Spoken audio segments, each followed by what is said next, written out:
you want your favorite bands to play their greatest hits. And that also gave me permission to recycle stories because people want to hear them again and again because that's meaningful to them. And they may learn a new lesson this time.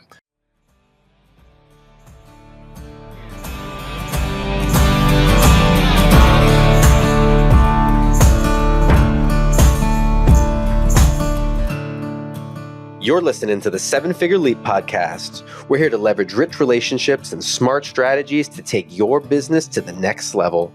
Here's your host, Dustin Rieckman.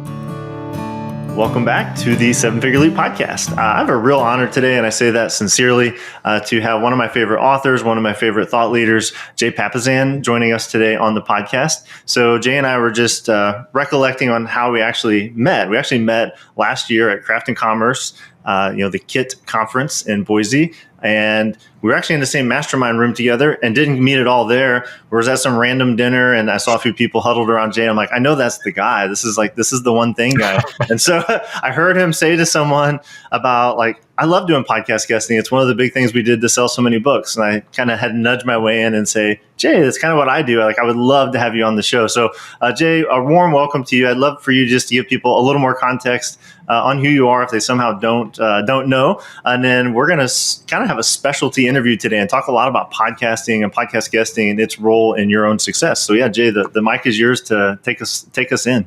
I love that. And I just got to give you kudos. We laughed about it. You already knew how to pronounce my last name, right? And with yours, you get it. And then you also remember to call it KIT instead of ConvertKit, which I'm still struggling with. So that well took me done. A pause. I had to pause to think about that one, but yes. Well done. So my backstory is, I think the through line is going to be always writing and books for me. That's the theme. When someone says, what's the theme of Jay's life? It's going to be books in there somewhere close. I was writing in high school short stories that my teachers would circulate around that I didn't know about. Wow. I majored in English and French with creative writing. And undergraduate, I went and worked as a translator before coming back and getting a graduate degree in writing with creative writing at NYU. I worked in 2 publishing houses there, became an assistant editor, helped publish a 1 million copy bestseller called The Body for Life by Bill Phillips. Bill Phillips, yeah, I read that as a slightly younger guy. It really got me into weightlifting, and yeah, that's awesome. I now that you say that, I'm like, I knew he had a role in that, but that was one of my favorite books. It was really transformational in my life, so that's awesome. Well, the backstory is I worked for David Hershey, who had been a deputy editor at Esquire. I was his first editorial assistant and then proudly his assistant editor, right? Because now the noun is not assistant. The noun is editor, even though it's an assistant one. It was like, woohoo, I'm making it. But they had brought him on to hire big projects. But he was like a writer, an intellectual, and a soccer weenie. And that's where we bonded, is over soccer. And it was... Jane, I can't think of her name, very famous publishing leader. She was leading the company. She signed the book and assigned it to us. And we were not happy. What do you mean, a weightlifting book? I mean, so we took it kind of begrudgingly. And that book, I think I heard last it sold over 6.5 million copies. Wow. That's amazing. Which is just crazy because that's really before Amazon was really a thing, all of the stuff now. So anyway, that was a great education for me. I married my wife. We moved to Austin, Texas. I started at this little tiny real estate company. I was employee 27 for Keller Williams. Wow. So I got to wander around with Gary Keller before he was Gary Keller. And we went from 6,700 agents to, I think at our highest, 180,000 in 58 countries. We're slightly below that. Thank you, interest rates. Yeah. But, it's been a fun journey. And we've written, 11 books together, 6 national bestsellers. We're probably going to talk about the one thing that is by far our biggest book. Yes. It's now sold 3.6 million copies. But amazing. If you just go through there, I worked in bookstores in college. I've got writing degrees. I love to read books. And I've somehow become an editor and then a writer of them. So I'm living the dream for me. I'm a nerd, a book nerd. Book nerd. I was going to say, I think that's, I've heard a lot of your interviews. Of course, I'm a podcast consumer as well as a podcaster. And as we were talking before we recorded, a lot of my own entrepreneurial success has to do with podcasting and podcast guesting specifically. And so, so we've got Body for Life. You had a big role in Millionaire Real Estate Investor. I see over your right shoulder, and then one thing over your left shoulder, both over 1 million copies. And I think you just said the one Millionaire thing, Real Estate Agent and the Millionaire Real Estate Investor. It sold 500,000. We're not there yet, but I'm fortunate to be a part of 3 million copy bestsellers, which is mind blowing. Yeah, and I think that's mind blowing for someone who's aspires to be a New York Times bestselling author. But what I think I really respect a lot about you is the process. Like you said, you're a book nerd. Like you just love books. You love reading and writing and being around it and being all parts of the industry. And it was a big part of your education. And of course, at some point, maybe when you moved to Austin and met Gary with your wife, now you guys have a very successful real estate business of your own. And so maybe talk a little bit about that intersection of business with writing, because now you're an entrepreneur. You're the vice president at Keller Williams of strategic content, I think is the title. Yeah, I made it up so nobody could. It's really hard to cold DM somebody that you don't really know what they do. There's people that are head of content strategy, but together, what does that mean? And that was by intent. I showed up on Sales Navigator for LinkedIn when people put in the keyword they're looking for. I love it. So talk a bit before we get into the podcasting world, just about how it went from Jay, the writer and the editor and the book nerd, into Jay, the businessman, the entrepreneur, and the thought leader. Thank you. I'd like that last one. Thought leader is weird. But yes, thank you. Gary Keller was facing a challenge with the company that he had built. We're a great training company. They did great content, but it was not fashionable among the top agents in the industry when I joined. And I didn't know this, but they had brainstormed what are the things that we could do to put us on the map for the elite people in this industry. And they brainstormed 100 ideas. I think this is a tiny passage in the book. And one of them was to write a book. Yep. And when I had come to him and kind of found out he was writing a book, I actually bumped into him in the bathroom and said, I hear you're writing a book. And he confirmed it. He had gone to Dan Sullivan, the strategic coach, paid $10,000, and that's in $2001, right? Or $2002. Like, that was a lot of money back then to do an all-day course on how to write a book.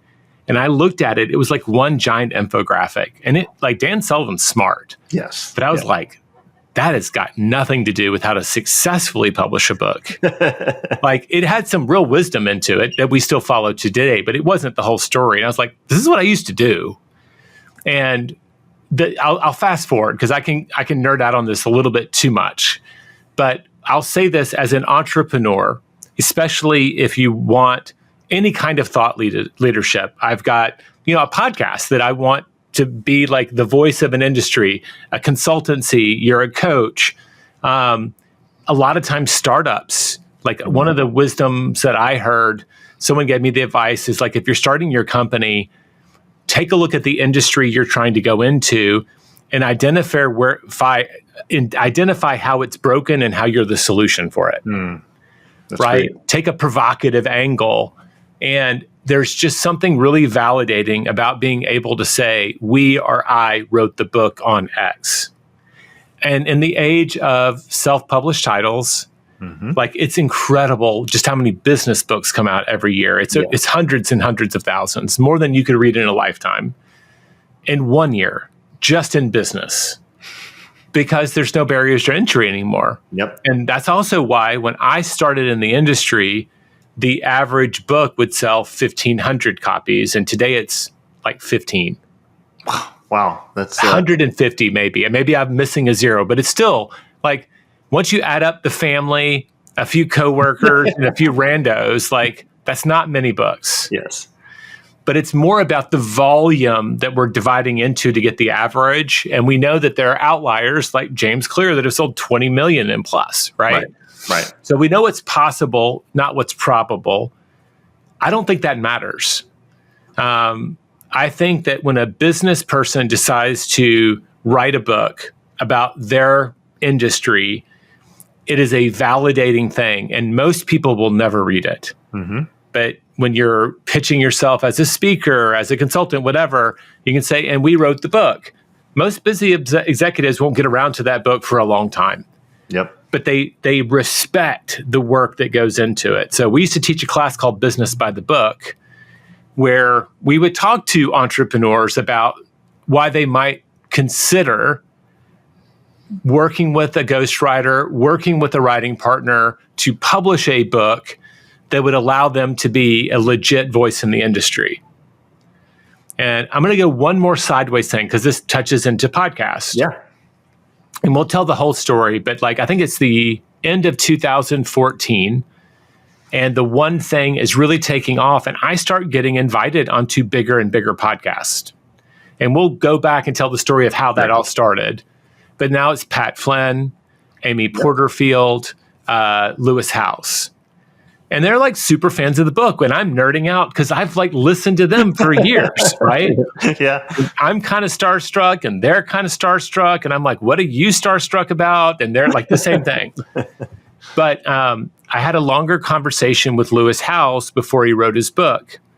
And Pat Flynn had done something similar. And he's like, they had built these huge businesses that sold online training. They had events and they were multi-million-dollar businesses. Yep. And what they were missing was that foundational piece of intellectual property. And they were so hyper aware. It's like, how much bigger could this be if I had built it on the back of a book? My aha, as I went to Gary, is like, we did the book, but we didn't do anything else. Yeah. We have to have our own training company, all of those things. We did on the real estate side, but not for the one thing. But it's very validating, and that IP becomes the foundation for multiple income streams or businesses if you want to build a media company. So I'll shut up now. No, this is like, I'm eating this up with a spoon. You can probably see me like grinning and nodding graciously. To validate what you said, like, not that it needs validation, it's probably pretty obvious, but I guess to put my own spin on it, my very first online business was in the marriage world. I have no marriage background. I was an engineer, right? So, but we got involved in marriage ministry and I had something to say and I wrote a blog and started getting a following and I wrote a book. And, my wife definitely didn't want to public speak. I'm like, I still had a full-time engineering job, but I put this book out, self-published, 15-minute marriage makeover. It sold more than 15. I don't think it sold, 15,000, but somewhere maybe above average. I don't know. But it was, to your point, it was a huge credibility play. And we sold the book to customers and we created a business around it. But what happened to me that I was like not expecting at all was we started just getting these random inquiries like, hey, we're this organization in Jackson, Michigan. We'd love for you to come up and be the keynote at our weekend marriage conference. I'm like, what? And we hosted marriage retreats and all this stuff. And I'm like, wow, like it really showed me the power of a book. And that was 2013, something like that. Yeah. And then, then I've been on a few other businesses. But if you fast forward to today with this business, basically a solo business with a small team. About 2.5 years in, we hit 7 figures last year. We're, I think, doing quite well. We found a real niche with podcast guesting and selling through your own story. And it's become painfully apparent to me. It's like, I'm missing the book. So I'm not putting myself as a Pat Flynn or Lewis Howes or Amy Porterfield, but I do find myself in the same place of like, I built a really good business. We got a flagship offer. It's really, really good and solid. I really do need a book. And so I've actually been working on a book around podcast guesting and thought leadership in that way. So it's meant to be that we're meeting at this time and stage of my business because I totally relate to that. So thank you for kind of bringing that in because it's exactly what I wanted to hear right now. What you could do that Pat Flynn and Lewis Howes couldn't do back then is today you could upload all of the transcripts from your trainings and all of the transcripts from your podcast. Yes. And create your own large language model. Yes. And say, based on this, and just like, it's not going to write the book for you. Right. But it could give you some really awesome frameworks. Can you pull the top quotes from all of my podcast and training? Yes. You get all of your one-liners, right? I think what it can do is speed up the process. Yes. And so you've been creating the content and the content speaks to your avatar customer. Now you've already written a book, you know how hard it is. Now you just have to kind of execute. And that just takes a lot of a high pain threshold and patience. Yes. Yeah. It's funny you say that. So for our community, we have a tool that we've developed in the past 3 or 4 months, and we call it Dustin AI. It's kind of tongue in cheek, but it is exactly what you described. It's basically all of this private coaching and one-on-one coaching and group coaching and keynotes and LinkedIn thought leadership. And I have already assembled that. I just need to ask it to, help me write the book, I guess. So, to your point. Did you use Notebook LM? What platform did you use? It's actually built on Claude. So Claude. Okay. Yeah. It's such a revolving thing. Right. Like I know people, like some of my author friends that created it as like a chat bot for answering service questions, right? Yes. And they are using Claude or Notebook LM. Seems to be the top 2 answers. Yes.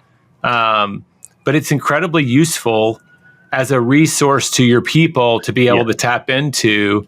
And what a cool age we live in, right? That it can make us smarter. And I just think it makes us more thorough. Like what it does, it's not creativity. Right.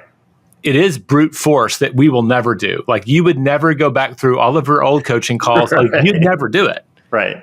But AI will. Yeah. So like you can make sure that you really didn't miss anything that was good if it's any good at picking. All right. So I've nerded out on that. So I love that you're already ahead of the game. We checked our AI box that you have to have in every podcast interview in 2025. We've talked about books and I think, again, if anyone doesn't know for some reason, 3.6 million copies. If you haven't read the one thing, like I don't know how you are an entrepreneur and you've never read that. I think it creates a fundamental shift in the way people think about prioritization and scheduling and focus. So definitely go read that. Thank you. I asked you this before we recorded, but I'll let you kind of say it on air. As we transition into podcasting and the role of podcast guesting and your own growth, about how many podcast interviews would you say you've conducted yourself personally? So I started tracking with my coach in 2013. Okay. And so if you include like free webinars and some paid gigs in there too, I've never done more than, I think, 36 in 1 year. Because I don't really want to be a traveling speaker. Sure. But altogether, in the last 12 years, 600. Wow. That's amazing. So your number is 601 right here. All right. Sweet. I'll take that. Yeah. And I think I have this somewhere too, bookmarked, but I've got around, 100, maybe 90 to 100. I built a 7-figure meat stick business with it. That was kind of my inception and what drew me into this whole world. And then this whole business sort of sprung out of that. And, a couple years later now, I always joked I was a professional podcast guest for 3.5 years. Like I just did guesting. It was my one thing. It was just like what I did. And then finally about a year ago, I caved and finally admitted having a podcast is good too. And so now I'm on this side of the mic and get the benefit of interviewing amazing people like Jay. So if I didn't misquote you, I think there was a small crowd around you at the dinner in Boise where I approached you nervously and said, hey, actually, I'd love to talk to you more about what I just heard you say. You said something to the effect of, I rarely turn down the opportunity within reason and within, the bounds of my schedule to do a podcast guesting interview because it's been so fundamental into how we sell books and how we've grown our brand. So is that true? And if so, I'd love for you to kind of talk about how you discovered this, like what role has podcast guesting played? And then we can talk, of course, about your own podcast. You've had different iterations of that, including a relaunch of the One Thing podcast recently. But I'd love to talk a lot about guesting because I don't think people talk enough about this. Sure. So, gosh, when did this happen? First year we came out, April 1st, 2013. We sold like over 40,000 copies in the first month. Wow. That's amazing. Lean In came out that same month. So we were number 2 on the New York Times. We did get number 1 on the Wall Street Journal, but we never got number 1 on the New York Times because Sheryl Sandberg with the power of Facebook was just going to be bigger and mightier. And the week that I thought we were going to make it, because she was starting to fade and we had a good week. I want to say Gwyneth Paltrow came out with a new makeup and was on all the talk shows. And I was like, So one day I can still be a number 1 New York Times how-to bestseller. I'm close. Not that Jay noticed, but he didn't actually hit number 1 to number 2. But okay, yeah. Yes. Well, you get obsessive during a book launch. You're like updating Amazon, like what's my ranking? Like, and it's hour to hour. You just get obsessive. Like we spent 4.5 years writing the book, and this is your baby out in the world. And thankfully, I never made myself read all the 1-star reviews. I did much later. but like I was mostly focused on positive signs. Yes. But the book started going up. Like we were selling, thousands per week, in the beginning. And then it started to slowly tail. And that's so normal. You have a big hump around the launch and all of the interest. And we were not doing podcasts then. This is 2013. So it was early in the podcast era. Yeah. But not like it's not like the horse and buggy stage of podcasting, but it was still kind of early. Mm-hmm. And I remember our sales started dropping week over week. It went from, 2,000 to 1,800 to 1,600. And every week I'm on, like my publisher's giving me the numbers and we're just dropping like 100 copies a week. And in 2014, in the spring, I just said, I've got to be proactive. So I got with my coach and I said, every week, like we've been focused on doing big things. Like let's host an event. Let's sell corporate sales. Let's pay a lot of money to be in airport bookstores. And I just said, that's not in my control to do that. I can't make a corporation say yes. I could pitch them. But What are some things within my control that I could actively make at least one little input every week, which follows the book, right? It's about small dominoes you can knock over and build momentum. Yes. So sometime in April of the following year, like almost a year after, the book had kind of hit like 400 a week. Okay. So we had gone from 10,000 to 400. And I'm kind of thinking maybe this is it. But I got with my executive assistant at the time, and I had gotten a few invitations and knew a few people. So I did a little bit of outreach. And I got on a couple of podcasts and we started saying yes, because we were getting the requests, but I didn't really know what was what. Just like, who are these people? Never heard of this podcast. And my EA was a gatekeeper. She's trying to protect my time to write the next book. Right. And so she was asking, how many downloads do you get a week? And she was trying to filter. And I don't know when it happened, but I finally just kind of said, stop filtering. I will guarantee at least one per week. I can find an hour every week if they're willing to accommodate. And we're just going to make sure that every single week I say yes to one thing that pushes the book. And more often than not, that was a podcast. Because you know how it is. If you rely on interviews, you're always like, gosh, how am I going to get a couple in the bank to get me through spring break with the kids? And like, do I have to do another solo episode? And those are so hard, right? Like, how do I do this? The podcaster's paradox, yes. But if you offer yourself up, it's almost like a gift. Yes. I noticed that you talk to entrepreneurs. Like, it was a very simple formula. Today, it's a very sophisticated, I know a lot of people do it, but mostly through a little bit of outreach. But then at the end of every episode, I would just ask, is there anybody else that you know in this space that you could introduce me to? Because I'm like, I just told them what I just told you. I'm making a commitment to say yes. And they like, you don't care how small? It's like, nope. Lewis House was a tiny podcast at some point. So it was like, I just pointed to the giants and said, they all started somewhere. Yeah. And what I realized is, like, I tracked every week, like, did we get a bump? And it was almost never a direct corollary. But what I believe is true is that I'm not going to say that you're small, but you're probably not, like, this is not yet in the top 150 business podcast, right? Right. Totally fair, yeah. Everybody in that middle ground, and some people in the earlier stages, they have built out their 1,000 fans. Yes. They have 500 to 1,000 people that have really connected to the 7-figure leap or whatever the podcast was. And like, man, that's where I get my value. Yes. He knows me. He understands what my problems are. And so you've got a high trust relationship. And when you say, I can't believe you haven't read this book, you really should go buy it, what do? At the very least, they put it on their list. Yes. And so I started seeing over months, like it took a long time, that it started going from 400 to 500. And we started, I always go back to that moment, April of 2014. I think for 5 straight years, we started selling more books quarter over quarter and year over year in a row. Wow. So we thought we were about to crater, but then it started this long climb.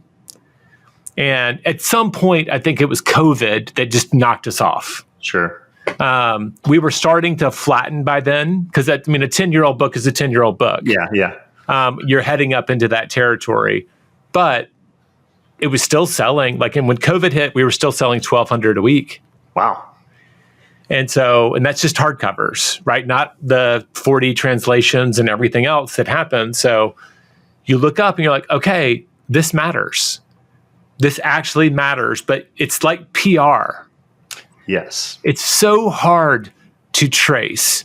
And I experimented. Do I want to give them a link at a discount? And it just seemed like way too much work to outsmart it. Just trust the process.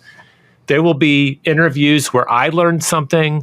There will be interviews where, I've been on a lot of podcasts, and you picked and asked permission, which I thought was super classy, to go at a very specific niche conversation that would work for your audience. And it's also something that almost nobody interviews me about around the book. Right. So it's more fun for me, right? I don't have to regurgitate the same 10 stories. And actually, anybody who's even a fan of mine, I do know that you have to repeat them somewhat. Yeah. I'm trying to think of my friend's name, Justin. It's too late in the afternoon. Justin is a huge guy on LinkedIn. And he was teaching a class at a mastermind I was with. And he goes, I used to think I had to come up with something original every day because he posts every single day. Yeah. And on every single day at the same time, he will interact for 15 minutes. That's his whole strategy. Is it Justin Welsh? Yes. Thank you. Yeah. Justin Welsh, genius. Yes. And he asked the question, Jay, if you go see your favorite rock band, give me one of your favorite classics. I'd be like, okay, old school Rush or, whatever. He goes great. Do you want them to play their latest album? I'm like, no, God, no. No He's way. No, you want your favorite bands to play their greatest hits. Yes. And that also gave me permission to recycle stories because people want to hear them again and again because that's meaningful to them. And they may learn a new lesson this time. Yep. So all that to say, April 2014, I just made a commitment to average 50 of these a year. Yep. And I've not always done it. Last year I got busy and I think I did 39 or something, but I give myself grace. But the impetus is there. If I can get it on my schedule, I'm going to say yes. And I'm going to show up as best I can because I think it's super beneficial to whatever you're building, whether it's just your personal validity or you're trying to sell a service or a product. So I'll shut up, but I am an advocate of what you do. I really, really love that. I love this visual, the engineering background, picturing this graph of the spike and then the slow dwindle and you hit this low point, right? But something, whether we can point it at podcast guesting or just your intent or whatever that is, it created an inflection point and it started rising back up substantially over 5 years. That energy went somewhere and it created momentum. And part of what we love to teach people is I always say everything about podcast guesting is awesome. It's free, it's relational. We'll talk about some of these other things with creating a flywheel. You don't have to travel. You don't have to travel. The only real downside is it's kind of slow, right? It's you got to book the thing, you got to schedule it, they got to publish it, and then it's got a long tail life, which is great. But you do get a bit of a spike when it gets published, but for the most part, it's kind of a slow burn rate, slow consumption, and so the compounding effect is what becomes so powerful in that sort of environment. I guess that kind of marketing approach. And so what we always tell people is stick with it. If you can average one a week, you will definitely see results. And that's the other big thing, that's my formula, one a week. Obviously it's worked for you, and it's right in line with the one thing, right? It's you just keep pushing the domino, and it's going to compound, and you're going to get results. You have to be a little patient with that. And the other thing I say, which is both an incentive for people to stay patient and just my own reality, and now working with a couple hundred clients in this world. There's also these what I call unicorns, right? So an analogy I like to say is, hey, every time I'm on let's say lots of different forms of this. Let's just say podcast guesting. Every time I do that, I'm planting a seed, right? I'm planting a seed. I'm creating a relationship with this host. There's some people in their audience. It might be 10 people. It might be 10,000. And now there's all these other guests that I kind of have permission to interact with, and I'm kind of in the cool kids club with them. There's all these cool, subtle benefits, and I'm planting these seeds. And I'm kind you reap and you sow, right? So, or you sow and you reap, I should say. So I'm sowing all these seeds, and some of those do pop. Like, oh man, like I met this guy, we did an immediate collaboration, it was amazing. Or hey, 5 years later, for some reason, this person found this interview and they hired. That was my Fire Creek story. We got in Walmart from being on a podcast that was like 18 months old. So there's just this. I've got a million stories like that too. Yeah, and that's what I was wanting to tap into a little bit with you. Sort of set the stage to say, if you're listening and you're like, I think this is cool, I think I'd enjoy it, I'd be good at it. Do it and get the consistent sort of like downloads and the things you would expect from it, but realize the unicorns are the fact that this is a human to human marketing channel, and that you're actually building relationship capital, and you just don't know who's going to hear what or who's going to introduce you to who. And like literally, Russell Brunson with ClickFunnels, it's kind of cliche. You're one funnel away, right? Like I like to say you're like one relationship away. Like you literally change your life by meeting one new person. And podcast guesting is such a great way to plant those seeds and create the opportunity, the surface area for that luck. And so I'd love, Jay, if anything comes to mind, you're like, yeah, because I invested this like weekly effort, which is what also we encourage people to do. Just do it once a week on, consistently. Is there any sort of like key relationships or moments that you're like, yeah, had I not done that, this crazy unicorn event would not have happened. Even though I couldn't predict it in advance, I'm so glad I invested that effort. Okay, so I'll go back. I'm going to make one nuance thing because I don't want to imply something else because that's the engineer in me. I'm not actually an engineer, but I think I could have been. I kind of feel like the podcast, our flywheel was slowing down, a big, heavy flywheel. Yes. And the podcast were kind of like us kind of patting it like you would, trying to get it to start slow down and move the other direction. The other thing, which I think was really important, which is also germane to this conversation, is the book was in fact pretty good and it created word of mouth. Yes.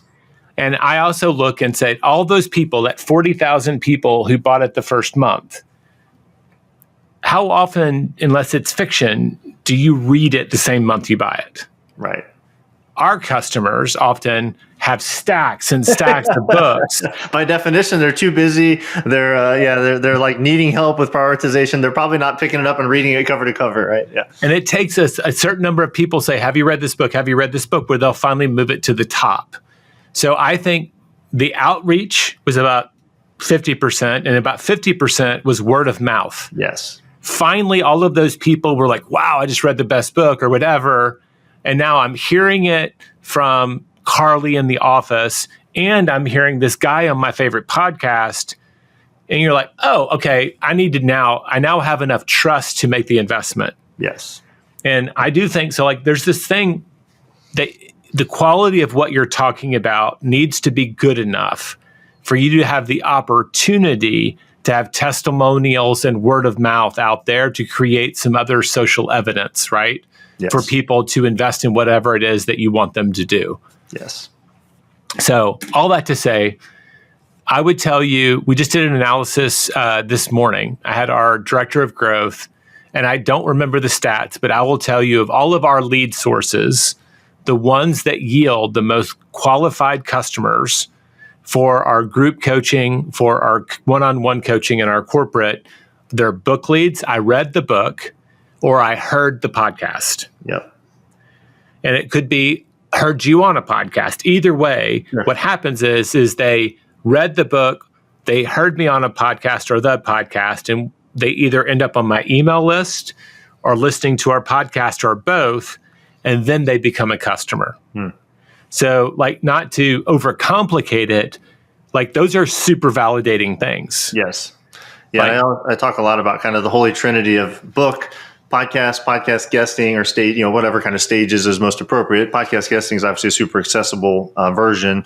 And at least for me, like every physical stage I've been on came in some form or fashion from the podcast guesting, energy or seeds that were planted. So, we could talk for another 2 hours about podcast guesting. We won't, because I know, you got a few other things to attend to. We will, but like it also yields all the fruit. Like I'll just say, if I can, and I know people who do, they get permission to record on their side and they create clips and all kinds of stuff. So whether it's your own podcast or the other, like now almost everybody's got a VA somewhere creating reels from the podcast that end up on social and you can amplify them.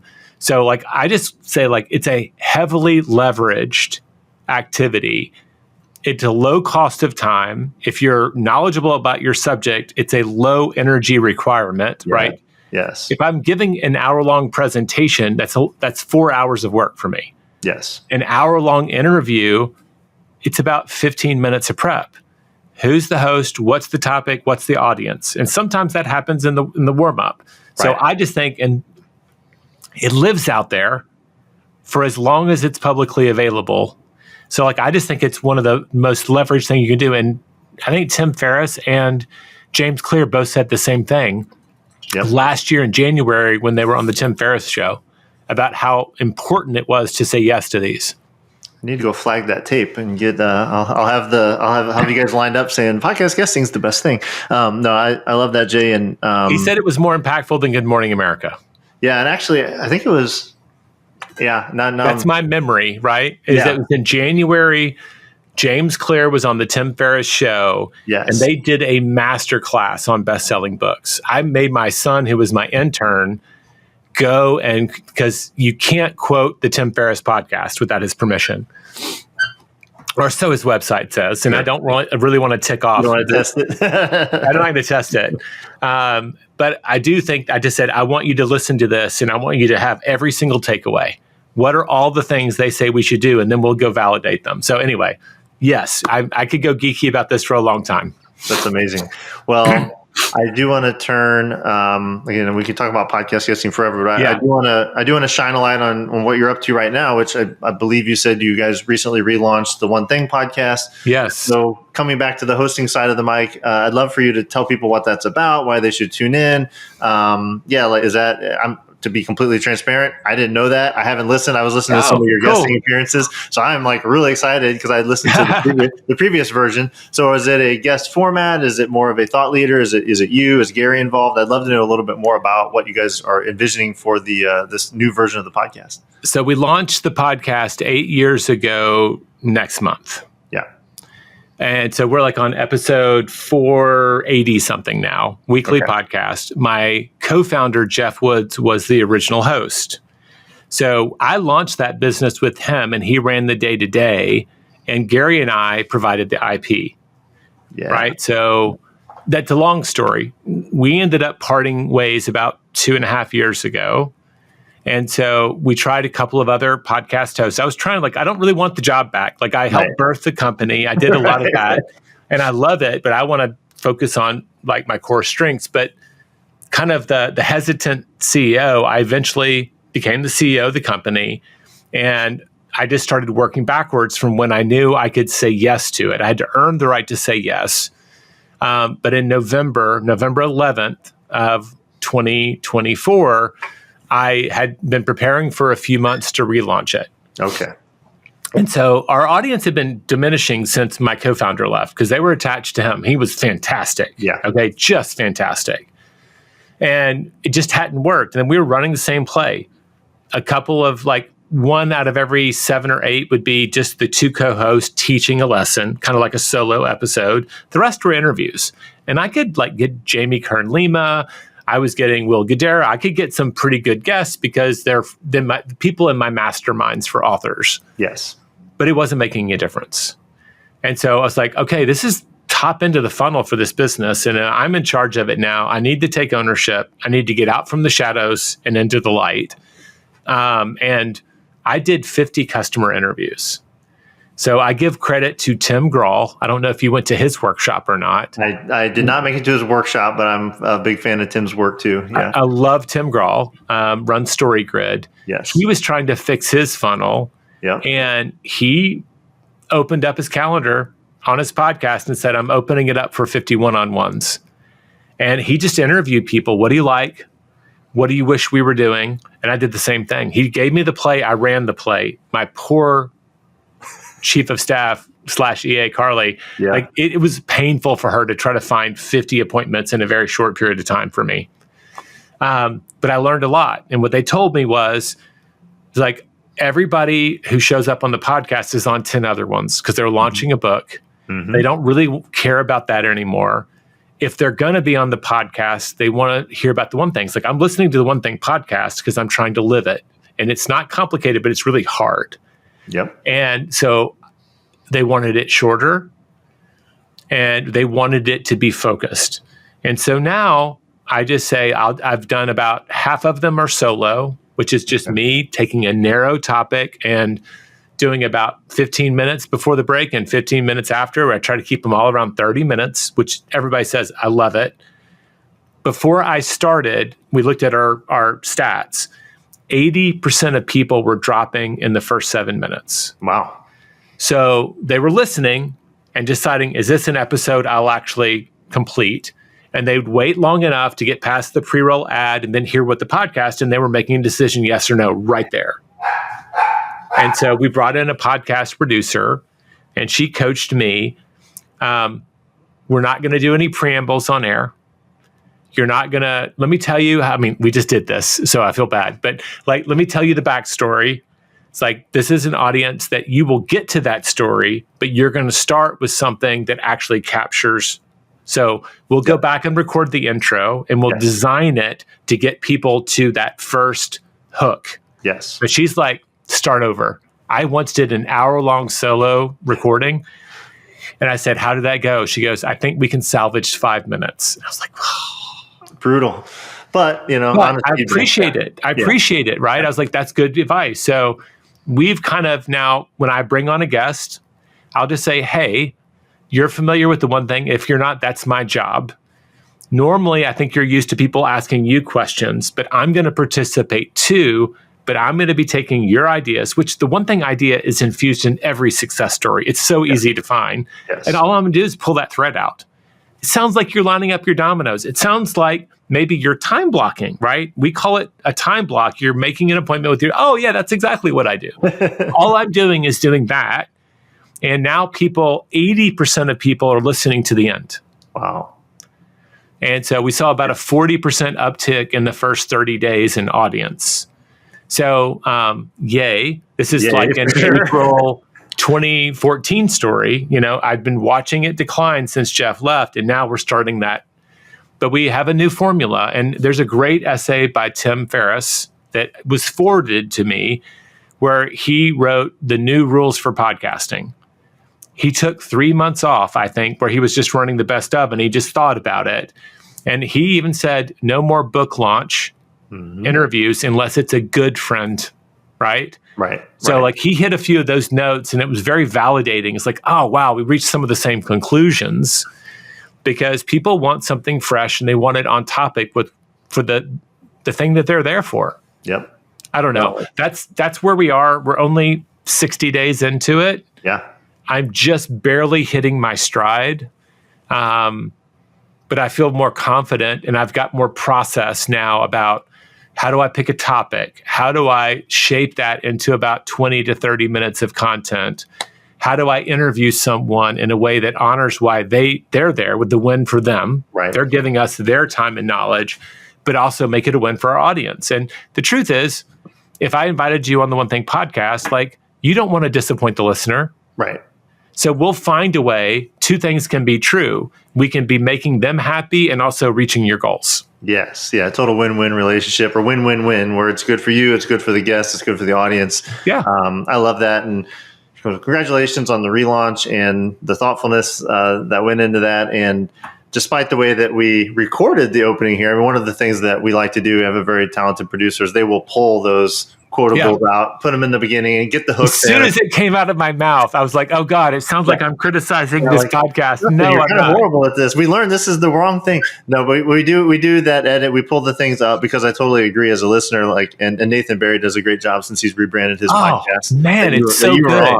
He has those hooks. Yeah. And then he plays the podcast. Now you're waiting, when are they going to get to that part? Exactly. It's so good. So I think that's a good tactic. And then the other thing I think that's really, that in my own experience being in this industry and being behind the mic for 50 or 60 episodes now, that I hear through qualitative feedback. I'll be at a conference and someone's like, hey, I love this interview you did with Jay. But there's always this sort of admission, but I really like it when you do the solo episodes, right? And I think that if someone's in the podcasting world and they're a host and they exclusively do interviews and they're a thought leader, I think they're losing a lot of cachet that they could be capturing if they would just do some solo content, because it's great to have guests and you build relationships and that's fresh content and it's frankly easier most of the time. But that solo content is really what gives you the credibility. It's where most of your clips and your golden nuggets are going to come out. And so I just encourage people, if you're a host, devote yourself to spending, a third and up to a half would be perfect of solo time, and then, supplement that with guests. So I love that you're following that model and you're seeing the early success, Jay. That's really cool. That's so cool. You just made me think of something, and you can tell me because you're an expert. Like in the blog world or the newsletter world, you could have guest post. Yes. Has anybody done a guest solo episode on someone else's podcast? Is that a thing? It's kind of a thing. And so I honestly don't remember her name. There's a fairly prominent podcaster who did a version of this where she took a hiatus. It got kind of floated to me as an opportunity and I passed on it. But she was basically renting out her audience, like come be a guest host, kind of like when Jimmy Kimmel would be the guest host of The Tonight Show or whatever, right? They would come in and do a stay. And so that's like a version. That wasn't really my thing. One thing I've done, and this actually the very first episode of this podcast, I had my coach come on. And I said, frankly, I'm really comfortable being a guest. This is the first time I've hosted a show.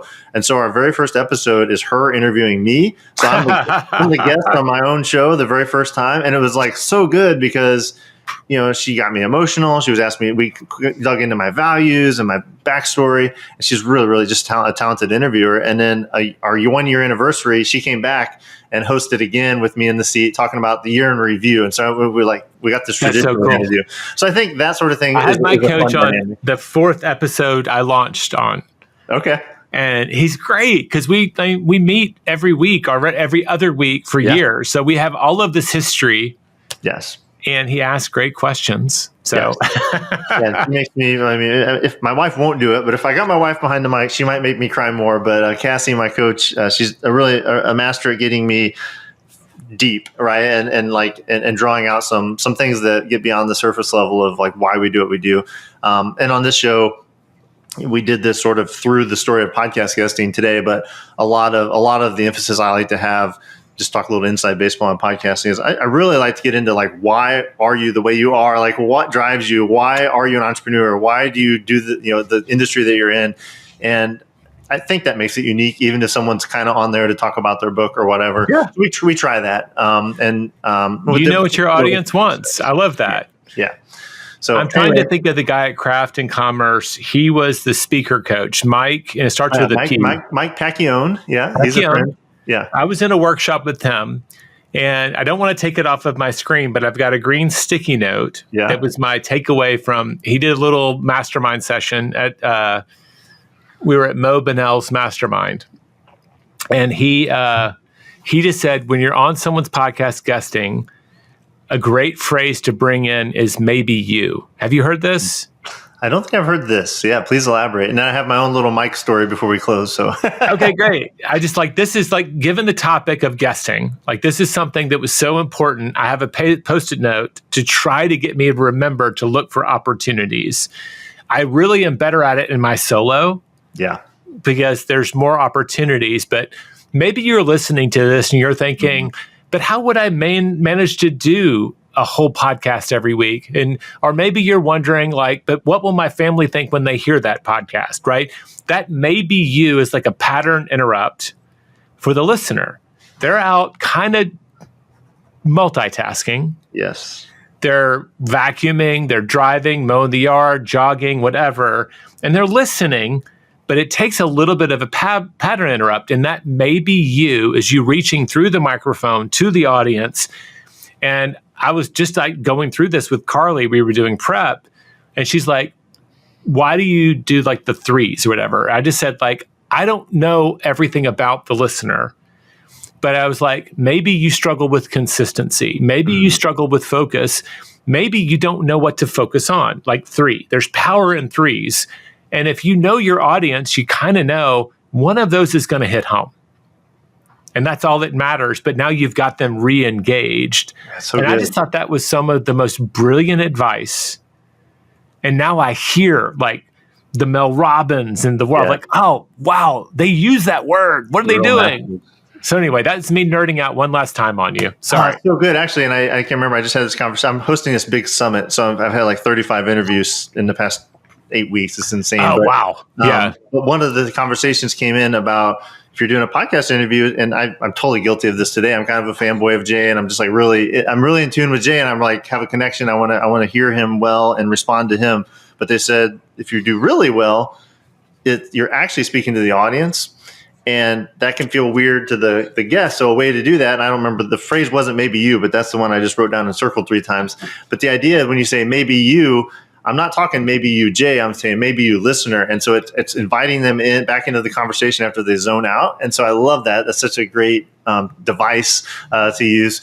And then one thing I would say about Mike, so Mike's a really cool guy, and I met him through John Meese, through a mastermind that I'm in. And so I know John was at that mastermind too. That's cool. Okay, yeah. So he won't mind me saying this on my own show, but so Mike actually, there's a couple lessons here, so I'll boil it down. So what you actually said Amy Porterfield, and you said Pat Flynn and Lewis Howes. And so one of the lessons I kind of want to share here is they all started somewhere, right? And so it just so happens that when Mike was in corporate and he was starting his speech coaching, Amy Porterfield and Pat and James Clear, all these people were like his early clients before they had big platforms. Oh, wow. And so he has these amazing, I don't know whether you call it luck or what, he was right place, right time, but he has these amazing relationships with people who are now like the best of the best thought leaders and big platforms. So Amy was one of those. So he helped her in the early days of her like first stage appearances. And then, that relationship has continued because Mike's an awesome guy and he stayed in contact. So recently, meaning in the past 6 months, he had the opportunity to go on Amy's show. Marketing Made Simple, one of the biggest marketing podcasts out there. Huge. And this is another lesson. Mike is the guy you go to for your signature talk, right? He coached everyone at Craft and Commerce. Like, this is his thing. Mike texted me and said, I'm nervous. I don't want to screw this up. It's a huge opportunity. I don't even know like how to introduce myself. He is like, so like in his own head. And so I actually did a coaching session with him. It. And I actually coached him through his preparation for Amy. We actually did 3 different sessions. And we started with like, what's going to be your call to action and what would be the lead magnet for her audience, and then what stories do you want to tell that build on that, and and then all the way back to the introduction. So we did this like really cool coaching consulting session, and he nailed it. It ended up being like a 6-figure payday for him. Yeah, he made $150,000 from your coaching. He told that story. It was like $150,000 story, but no, I'm joking. But yeah, he could trace back to that lead magnet on that show because he was purposeful. I love that, the power of pursuing something with intention. Absolutely. So you don't need to be on Amy's show, but if you get the chance, not only do it, but prepare well, seek the advice of an expert or not even an expert, someone to give you some outside perspective, because it's so hard to read your own label. He's the best at the thing he does, and he needed someone else to help him with it. And I feel like that's universal, right? Like we all need that help. Well, Jay, you've been extremely generous with your time. I want to make this a win for you any way I can. So, dude, I'll come back anytime. I've had so much fun. Well, you're so easy to talk to. This has really genuinely just been a fun talk for me. So thank you for having me. Well, I'm very much take that to heart and accept that. I'm grateful for that response, those kind words. We were a little all over the place as far as like what's Jay up to and how can we make grow Jay's business. But where would be the best place to go next if people are like, I need some more Jay in my life. I want to know more about this new podcast or the one thing. Is there a central home base we can send them to? So there's 2 places I show up every week. I'm on the One Thing podcast. Yep. And I have a newsletter. I was at Craft and Commerce for a reason, and it's called The 20%er. Yeah. And I write every Friday at 7 a.m. and the podcast drop at Monday, whatever time podcasts drop on Monday. And sometimes they're connected, but I haven't quite yet. But I'll say this, preparing for podcast and writing newsletters, I've decided, I wrote a few weeks ago, they're kind of additive activities. I kept thinking I'll run out of ideas. But both of them tend to create more ideas than I can pursue. Yes. And so they've given me more creative energy than taken it away. It is sometimes a grind. I'll note like, this weekend I'd really like to just watch football and not write an article. Right. A lot of playoff games on, yeah. But no, it's great. So those would be the 2 places. If you want to listen, definitely the podcast. Like we just talk about the journey, the courage it takes as a leader, as a founder, to do less better instead of just doing all the stuff. Yeah. And it's hard. It makes total sense, but life shows up. And we just try to reinforce again and again the power of small, consistent action over time, and how that, the tortoise always wins, right? They just do. On a long enough timeline, they're going to win every time. And that's something everybody can achieve. I love that. Yeah, it sounds like there's to put my Nathan Barry hat on, it sounds like there's an emerging flywheel between your podcast, solo episodes at least, and the newsletter, right? So it's going the other way. Like I've been mining the newsletter to help me create the outlines. And it's been really great because I was like, oh, I forgot I told that story 2 years ago. And it's great. It makes total sense because you're a writer first. I'm a words guy first. I love to verbally process things. So for me, podcast becomes newsletter. But for you, writing, and that's your flow state. And then you take the best ideas from that, make podcast content. Yeah, that's awesome. You got it. Well, Jay, you're a treasure, man. Thanks so much for being here. I'm really grateful for it. And I look forward to continuing our conversations and many other formats to come, hopefully. I hope to see you in Boise in June. Yeah, I'll be there. All right. We'll see you, man. Thanks. Thanks.